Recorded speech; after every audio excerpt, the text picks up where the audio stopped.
नमस्कार दोस्तों बात करते हैं खेसारी लाल यादव के बारे में। दोस्तों खेसारी लाल यादव एक बार फिर से वर्ल्ड रिकॉर्ड बना दिए हैं।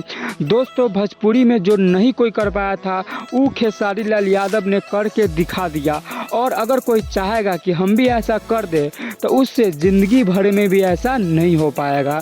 दोस्तों खेसारी लाल यादव का एक स्टेज शो था ढाका में। दोस्तों वहाँ पे खेसारी लाल यादव को देखने के लिए इतना ज़्यादा भीड़ आ गया था, इतना ज़्यादा पब्लिक आ गया था कि पुलिस प्रशासन को भी इस भीड़ को छोड़कर भागना पड़ा, क्योंकि भीड़ इतना ज़्यादा था कि पुलिस प्रशासन से भी यह भीड़ नहीं संभल रहा था। दोस्तों अंत में खेसारी लाल यादव पुलिस को बोल दिए कि आप लोग को जाना है जाइए, उस भीड़ को हम संभालेंगे। वे लोग मुझे देखने आए हैं तो वो लोग मेरा बात मानेंगे, उस भीड़ को हम समझाएंगे।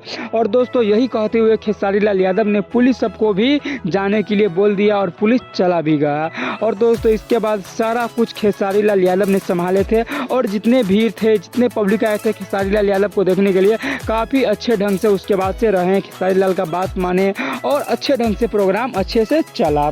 दोस्तों तो यह फैन फॉलोइंग सिर्फ और सिर्फ खेसारी लाल यादव का ही हो सकता है, बाकी किसी का औकात नहीं है कि ऐसा फैन फॉलोइंग जमा ले।